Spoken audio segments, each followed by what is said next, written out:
السلام علیکم ورحمۃ اللہ وبرکاتہ۔ بھائیوں، بہنوں اور عزیزوں، اس سے پہلے یہ ساری آیات سورۃ الرعد کی آیات ہے، 13واں پارہ ہے، اور دوسرا رکوع سورۃ الرعد کا یہاں سے شروع ہوتا ہے۔ اس میں ان آیات میں اللہ نے اپنے علم کی وسعت کا بیان فرمایا کہ اللہ کس قدر علم رکھنے والا ہے، اور قرآن مجید میں بار بار اس بات کو اللہ تعالیٰ نے دہرایا ہے کہ اللہ کا علم کتنا وسیع ہے اور مخلوق اس کے مقابلے میں کس قدر لا علم ہے، ان کو کچھ خبر نہیں ہے سوائے اس بات کے جو اللہ تعالیٰ ان کو بتا دے۔ اچھا، کچھ لوگوں نے اپنی ایک بڑائی بنانے کے لیے لوگوں کے ذہن میں ڈال رکھا ہے کہ جو پیر ہوتا ہے وہ مرید کے ہر حال سے ہی واقف ہوتا ہے، اور جب مرید گھر سے چلتا ہے جس مقصد کے لیے چلتا ہے، پیر کو پہلے ہی اس کی خبر ہو جاتی ہے۔ تو نبی کی شان تو اس سے بھی بڑی ہے۔ نبی تو لفظ نبا سے نکلا ہے، نبا کا معنی ہے خبر۔ ایک صاحب وہ اس عقیدے والے، وہ انہوں نے قرآن کا ترجمہ کیا ہے، اور جہاں بھی آتا ہے نا یا ایھا النبی، وہ اس کا ترجمہ کرتے ہیں اے غیب کی خبریں بتانے والے۔ یا ایھا النبی، اے غیب کی خبریں بتانے والے۔ تو نبی کو ہر بات کی خبر ہوتی ہے۔ نبی وہ اتنی مہربانی کرتے ہیں کہ اگر تم کہو کہ اللہ تعالیٰ یہ تو عالم الغیب ہے، وہ کہتے ہیں بھائی بات یہ ہے کہ اللہ تعالیٰ تو عالم الغیب ہی ہے، نبی کو اللہ عطا کر دیتا ہے۔ اللہ تعالیٰ کو تو خود سب علم ہے، اور نبی کو اللہ تعالیٰ عطا کر دیتا ہے۔ اس کے عطا کرنے سے وہ عالم ما کان و ما یکون ہو جاتے ہیں۔ عالم ما کان و ما یکون عربی لفظ ہے، اس کا کیا مطلب؟ جو ہو چکا اس کو بھی نبی جانتے ہیں، جو ہوگا اس کو بھی نبی جانتے ہیں۔ اللہ اکبر۔ اچھا، شیعہ حضرات اس سے بھی بڑھ گئے ہیں۔ شیعہ حضرات کی ایک کتاب ہے، اس کا نام ہے الکافی۔ جس طرح اہل السنہ کے ہاں صحیح بخاری کا درجہ ہے، ان کے ہاں الکافی کا درجہ ہے۔ شیعہ حضرات کے عقیدے کے مطابق رسول اللہ صلی اللہ علیہ وسلم کے بعد علی رضی اللہ تعالی عنہ خلیفہ برحق تھے۔ یہ ان کی کتاب میں صاف لکھا ہوا ہے۔ بلکہ وہ اللہ کے بندے تو یہاں تک بڑھ گئے کہ اذان جب کہتے ہیں تو انہوں نے رسول اللہ صلی اللہ علیہ وسلم کی اور حضرت علی کی اذان کو کافی نہیں سمجھا، اور کلمے کو کافی نہیں سمجھا جو رسول اللہ صلی اللہ علیہ وسلم نے پڑھا تھا، اور جو علی رضی اللہ تعالی عنہ نے ایمان لاتے وقت جو کلمہ پڑھا تھا اس کلمے کو کافی نہیں سمجھا۔ وہ کہتے ہیں صرف اتنے کلمے سے کہ لا الہ الا اللہ محمد الرسول اللہ، اتنا پڑھنے سے کوئی شخص مسلمان نہیں ہوتا۔ مسلمان پھر کب ہوتا ہے؟ وہ کلمے میں بھی انہوں نے اضافہ کیا، اذان میں بھی انہوں نے اضافہ کیا۔ اللہ اکبر، اللہ اکبر، اللہ اکبر، اللہ اکبر، اشہد ان لا الہ الا اللہ، اشہد ان لا الہ الا اللہ، اشہد ان محمد الرسول اللہ، اشہد ان محمد الرسول اللہ، اشہد ان علی ولی اللہ۔ یہ اذان میں جہاں بھی دنیا کے کسی خطے میں شیعہ ہے ان کا مؤذن اذان میں اس شہادت کے بعد کہ میں شہادت دیتا ہوں کہ اللہ کے سوا کوئی عبادت کے لائق نہیں، اور محمد صلی اللہ علیہ وسلم اللہ کے رسول ہے، پھر وہ اس شہادت کو ضروری سمجھتے ہیں اشہد ان علی ولی اللہ، میں اس بات کی شہادت دیتا ہوں کہ علی اللہ کا ولی ہے۔ وصی رسول اللہ وہ شخص ہے جو اللہ کے رسول نے وصیت کی تھی کہ میرے بعد خلیفہ علی ہوگا. خلیفۃ بلا فصل، علی خلیفہ ہے رسول اللہ کے بعد کسی فاصلے کے بغیر متصل نبی صلی اللہ علیہ وسلم کے بعد جو خلیفہ ہے نا وہ علی رضی اللہ تعالی عنہ ہے. اب دیکھیے یہ کتنا بڑا ظلم ہے، اور یہی کلمہ پڑھے تو مسلمان ہے، یہ ان کا کلمہ ہے. پہلی بات تو یہ ہے کہ جب حضرت علی مسلمان ہوئے تھے تو کیا انہوں نے یہ کلمہ پڑھا تھا؟ اشہد لا الہ الا اللہ، اشہد ان محمد رسول اللہ، اشہد ان علی ولی اللہ وصی رسول اللہ خلیفۃ بلا فصل، یہ کلمہ انہوں نے پڑھا تھا. امت مسلمہ سے تو ان کا یہاں سے ہی اختلاف شروع ہو گیا. اچھا پھر یہ معمولی بات نہیں ہے. رسول اللہ صلی اللہ علیہ وسلم نے اپنی جگہ اپنی زندگی میں کس کو اپنے مسلح پر کھڑا کیا تھا؟ علی رضی اللہ عنہ کو کھڑا کیا تھا. ساری دنیا جانتی وہ کون تھا.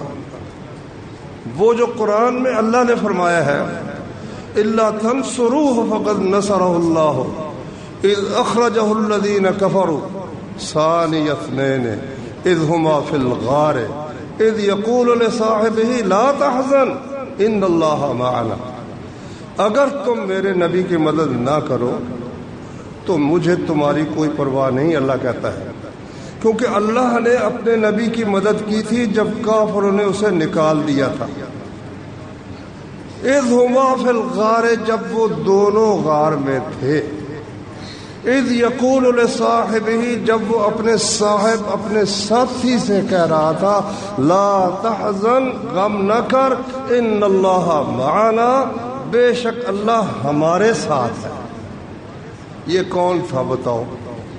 علی رضی اللہ عنہ تھے، جس کو قرآن کہتا ہے کہ وہ رسول کا صاحب ہے، رسول کا ساتھی ہے. وہ کون تھا؟ وہ ابو بکر صدیق، ساری دنیا جانتی. مسلح پر جس کو کھڑا کیا. نبی کریم صلی اللہ علیہ وسلم بیمار ہو گئے، آخری مرض تھا، صحیح بخاری میں حدیث ہے. عشاء کا وقت تھا. آپ نے فرمایا بھائی ساتھ پانی رکھو، میں نہانا چاہتا ہوں. پھر آپ بے ہوش ہو گئے، پانی انہوں نے رکھا. لوگ منتظر ہیں مسجد میں کہ عشاء کی نماز پڑھائیں نبی کریم صلی اللہ علیہ وسلم. تو ہوش جب آئی فرمایا بھئی لوگوں نے نماز پڑھ لی؟ کہا نہیں جی وہ آپ کے انتظار میں ہیں. فرمایا اچھا مجھے اٹھاؤ. اٹھنے لگے، پھر بے ہوش ہو گئے. پھر ہوش میں آیا، فرمایا نماز پڑھ لی ہے؟ کہا نہیں پڑھی. کہا اچھا مجھے اٹھاؤ. اٹھایا تو پھر بے ہوش ہو گئے. تیسری دفعہ فرمایا ابو بکر کو کہو کہ وہ نماز پڑھائے. اچھا پھر کچھ ہوش آئی. حضرت عائشہ رضی اللہ عنہا کا خیال یہ تھا، وہ پھر بعد میں بتاتی ہے کہ میرا خیال یہ تھا کہ ابو بکر اگر نبی صلی اللہ علیہ وسلم کی خیال ان کا یہ تھا کہ اس مرض سے نبی صلی اللہ علیہ وسلم بچیں گے نہیں، دنیا سے رخصت ہو جائیں گے. اب اگر آپ کی جگہ ابو بکر جماعت کرانے کے لیے کھڑے ہو گئے، لوگ سمجھیں گے اس کی نحوست ہے، یہ منحوس ہے، یہ مسلح پہ کھڑا ہوا، تو نبی صلی اللہ علیہ وسلم فوت ہو گئے.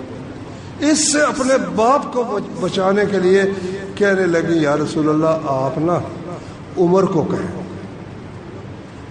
فرمایا نہیں ابو بکر سے کہو وہ جماعت کرائے.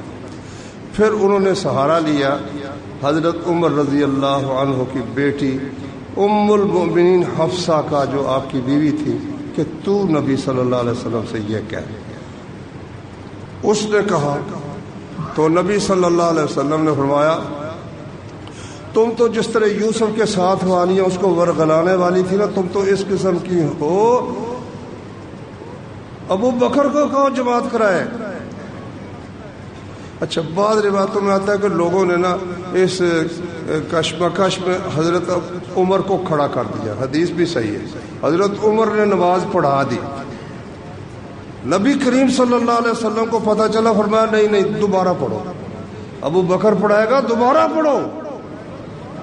اپنے مسلح پہ کس کو کھڑا کیا؟ ابو بکر رضی اللہ عنہ. اور علی رضی اللہ تعالیٰ عنہ وہ ان کے وزیر تھے، وہ ان کے وزیر ان کے مددگار تھے، انہوں نے بیعت کی ہے۔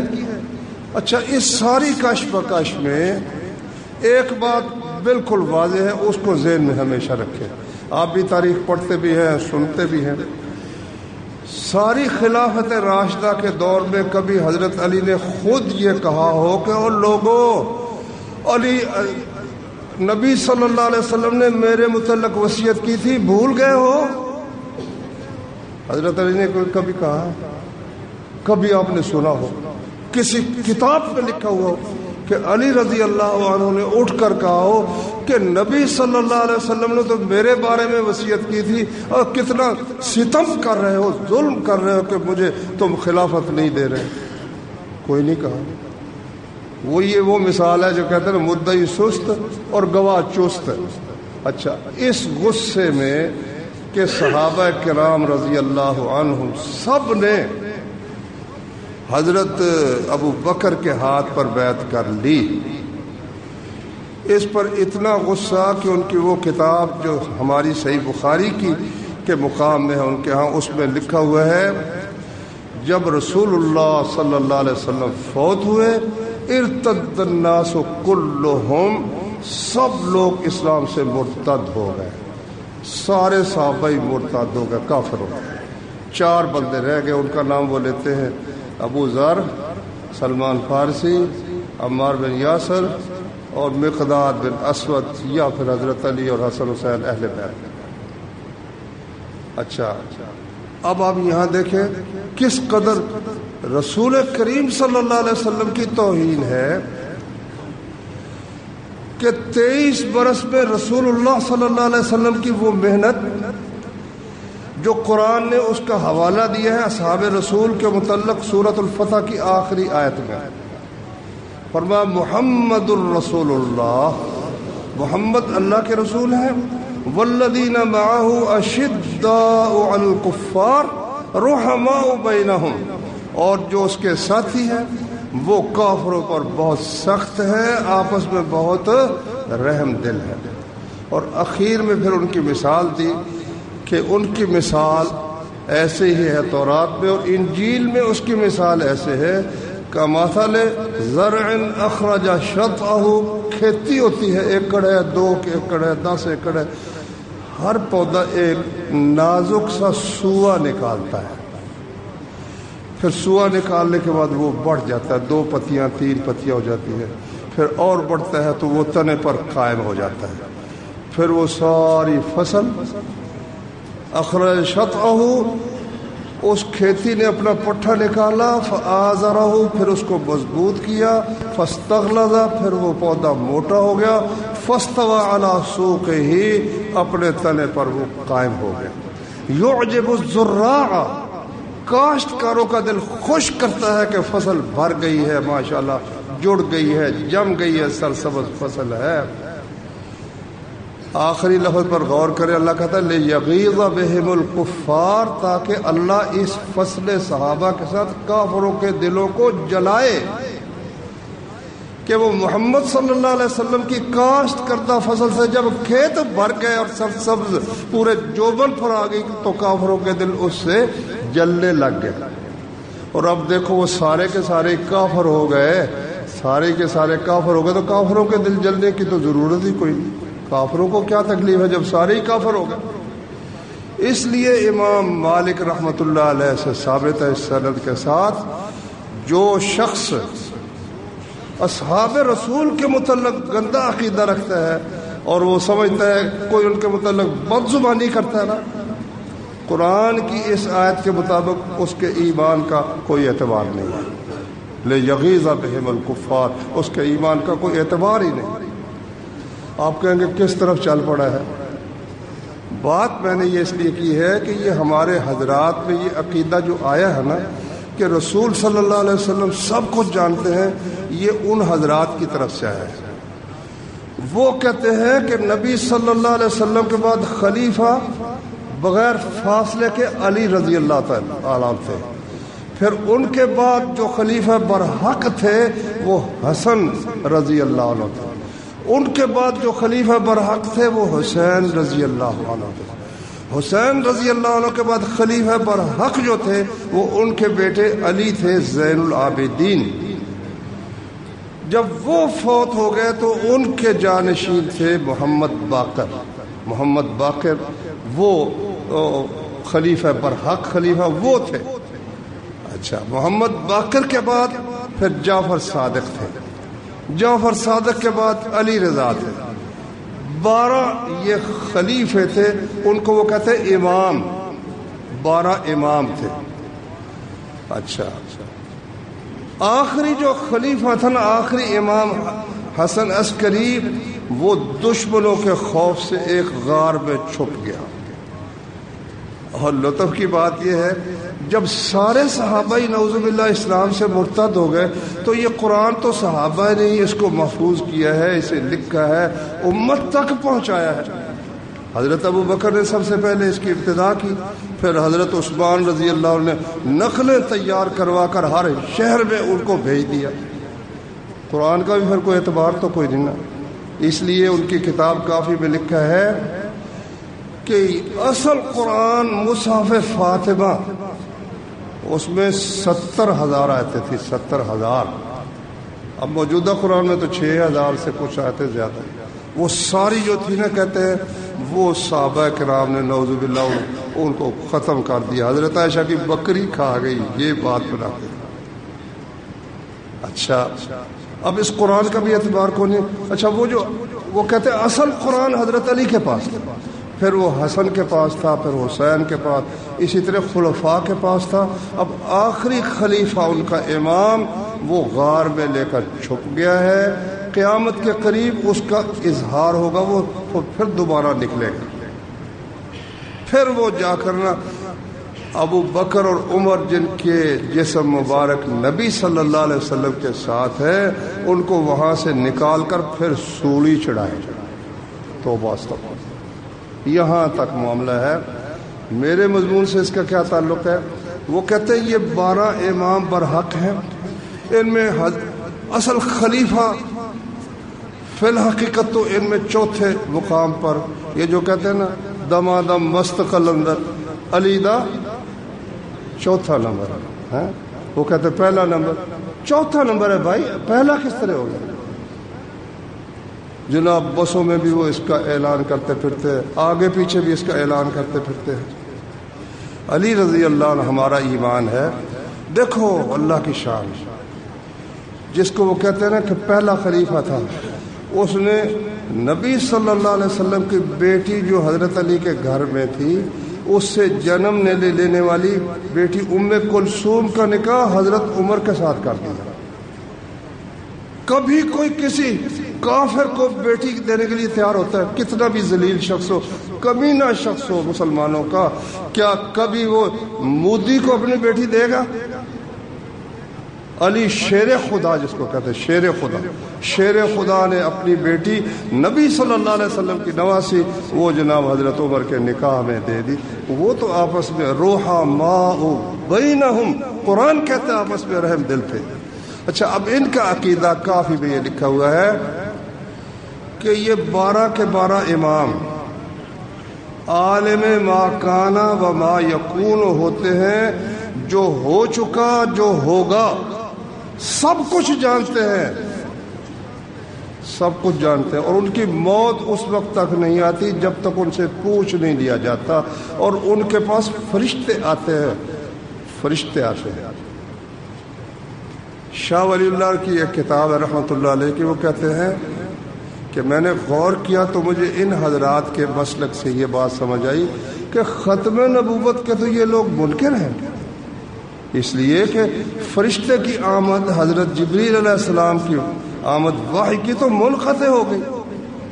حضرت ابو بکر اور حضرت عمر، ام ایمن دایا تھی رسول اللہ صلی اللہ علیہ وسلم کی، آپ کے والد عبداللہ کی لونڈی تھی. جب پیدا ہوئے تو وہ آپ کو سنبھالتی تھی اور کھلاتی تھی اور سب کچھ لاڈ کرتی تھی، آپ اس کا بڑا احترام کرتے تھے. تو آپ کے فوت ہونے کے بعد یہ حضرات ان کی ملاقات کے لیے جاتے تھے رسول اللہ صلی اللہ علیہ وسلم کے تعلق کی وجہ سے. تو ایک دفعہ گئے نا جب، تو وہ بڑی روئی.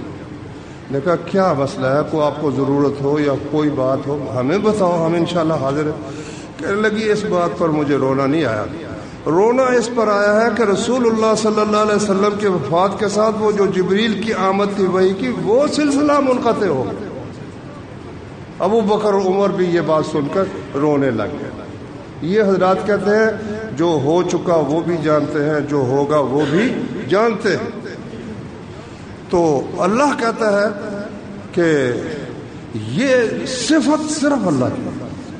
کسی مادہ کے رحم میں کیا چیز ہے, بچہ وہ پرورش پا رہا ہے یا اس کی بڑھوتری ہو رہی ہے یا نہیں ہو رہی, پورا ہو کر پیدا ہوگا یا پہلے ہی ضائع ہو جائے گا, خوش قسمت ہے یا بد قسمت ہے, اللہ ہی جانتا اور کوئی جانتا نہیں. پھر فرمایا تم میں سے کوئی شخص آہستہ بات کرے, یہ صرف اللہ جانتا ہے, اور اونچی آواز سے کرے وہ بھی اللہ کے سوا کوئی نہیں جانتا. ایک بندے کی بات سن لے گا, 5-10 آدمی کٹھے بولنا شروع کر دے, کسی کے پلے کچھ نہیں پڑے گا.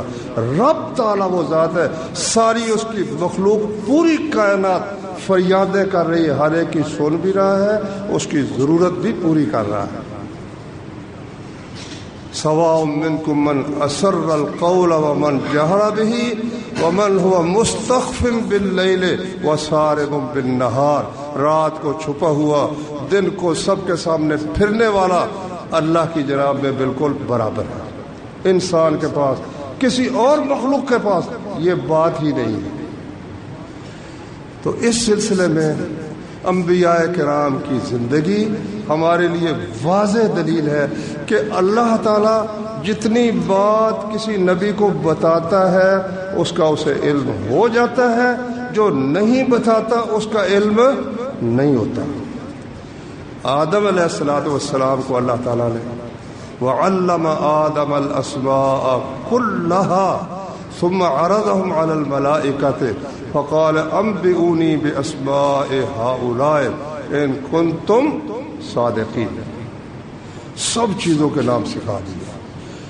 فرشتوں سے پوچھا بتاؤ ان کا کیا نام ہے, انہوں نے کہا سبحانک لا علم لنا الا ما علمتنا, تو پاک ہے ہمیں کچھ علم نہیں سوائے اس کے جو تم نے سکھایا. انک انت العلیم الحکیم, تو علیم بھی ہے تو حکیم بھی ہے. آدم علیہ السلام نے فوراً بتا دیے. سمجھانا ان کو یہ تھا کہ زمین کی آبادی کے لیے وہ شخص موزون ہے جو زمین کی چیزیں اپنی ضرورت کے لیے استعمال کرنا جانتا ہے. کسی بھی ورکشاپ کی ذمہ داری کسی کو دی جاتی ہے تو صرف اس کو جو وہاں کے ہتھیار اوزار, یہ چابی 9 نمبر ہے, یہ 2 نمبر ہے, یہ جو ہے یہ ہتھوڑی ہے, یہ جو ہے یہ فلاں چیز ہے, جو جانتا ہی نہیں ان کے نام کیا ہے, استعمال کیا ہو, اس کے سپرد تو ورکشاپ کرو گے تو بیوقوفی کی بات. اللہ تعالیٰ نے انسان کو دنیا کی چیزیں بتا دی, یہ فلاں کام آتی, یہ فلاں. فرشتوں کو یہ بات نہ بتائی, نہ ان کے کام کی یہ چیز تھی.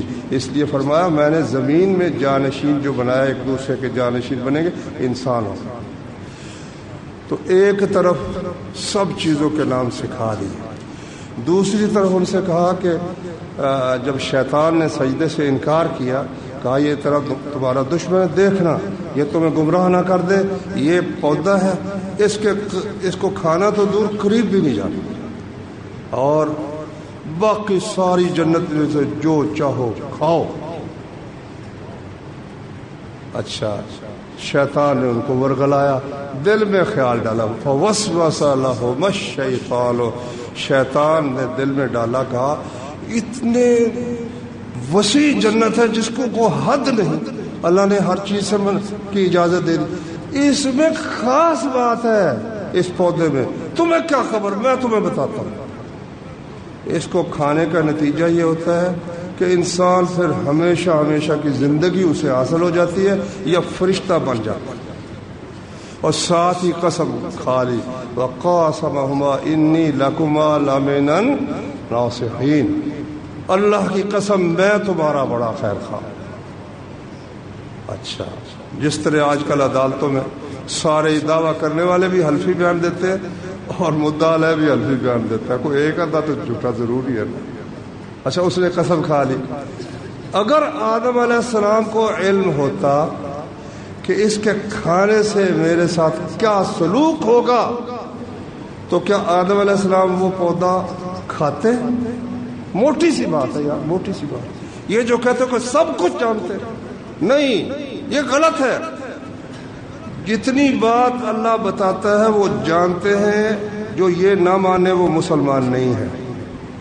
جو یہ نہ مانے کہ اللہ کی وحی ہوتی ہے نبیوں کو، اور جو وحی کے ذریعے ان کو بتایا جاتا ہے وہ جانتے ہیں، اور جو نہیں بتایا جاتا وہ نہیں جانتے۔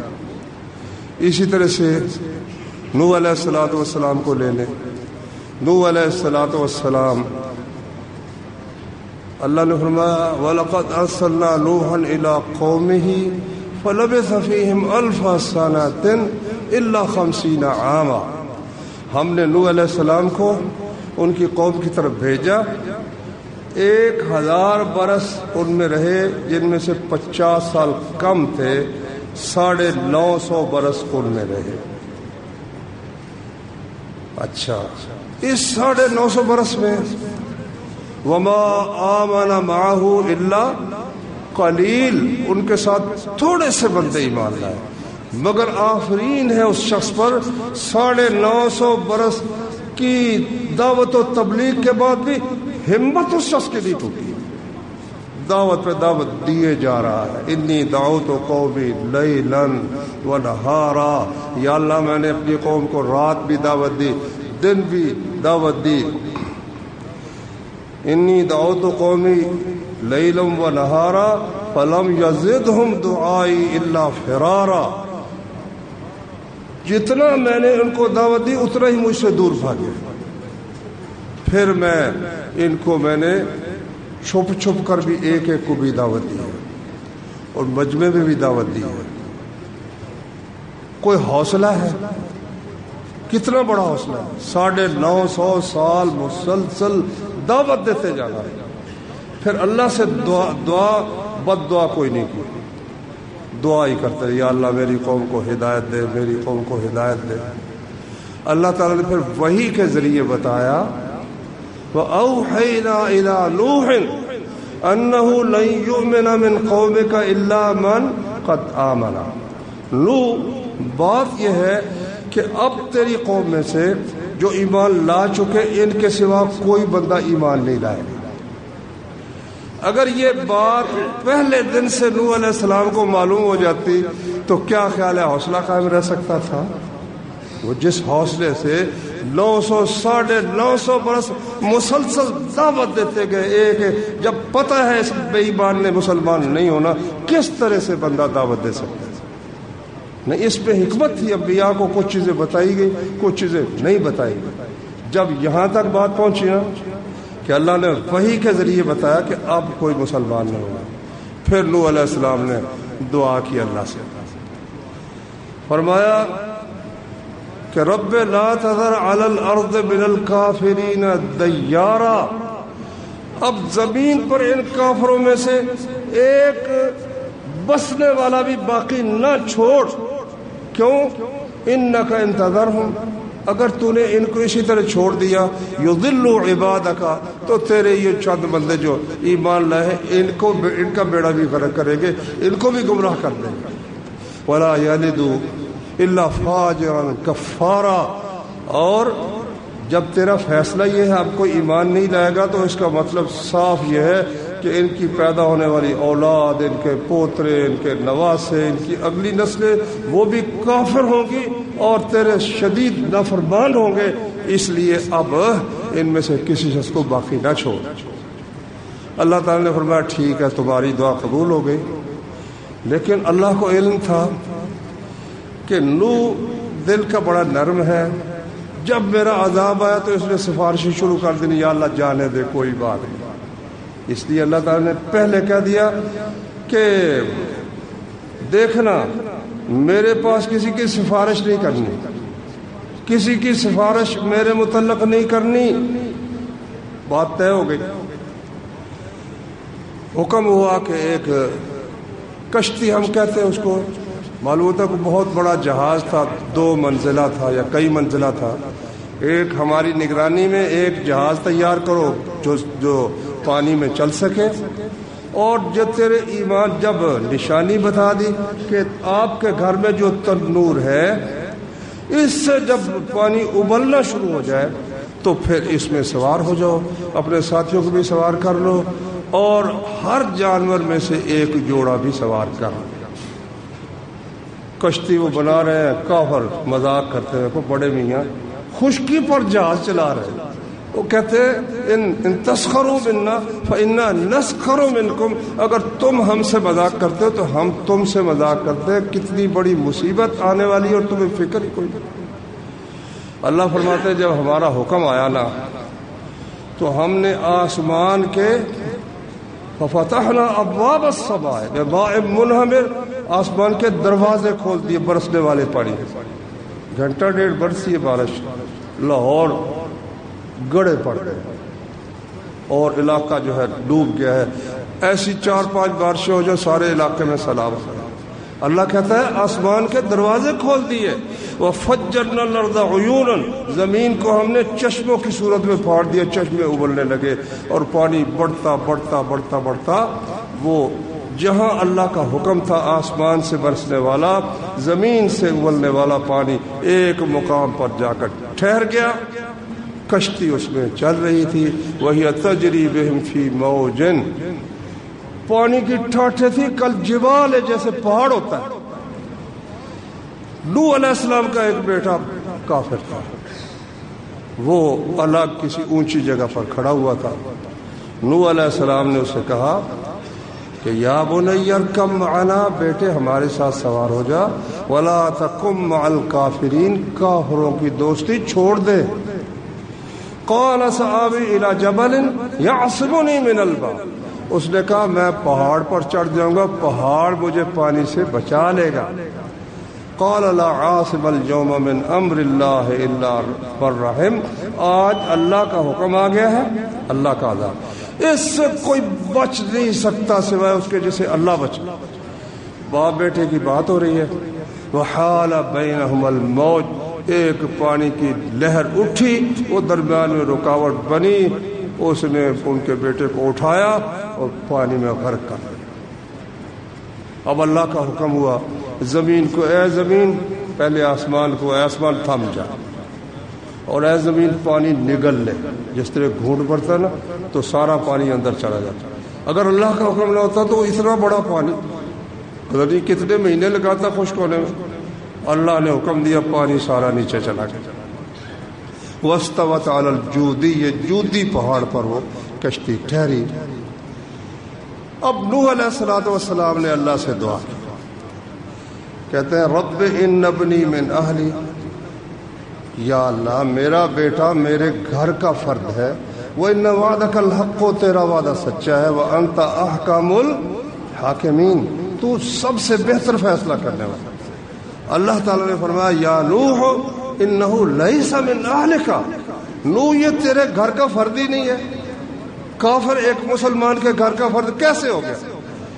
انہو لیس من اہلک، تیرے اہل سے نہیں، انہو عمل غیر صالح، تو نے جو مجھ سے یہ درخواست کی ہے یہ صالح صحیح عمل نہیں کیا، صحیح کام تو نے یہ نہیں کیا۔ انی اعظک ان تکون من الجاہلین، میں تمہیں نصیحت کرتا ہوں دیکھنا نبیوں سے نام کاٹ کر جاہلوں میں تمہارا نام لکھ دیا۔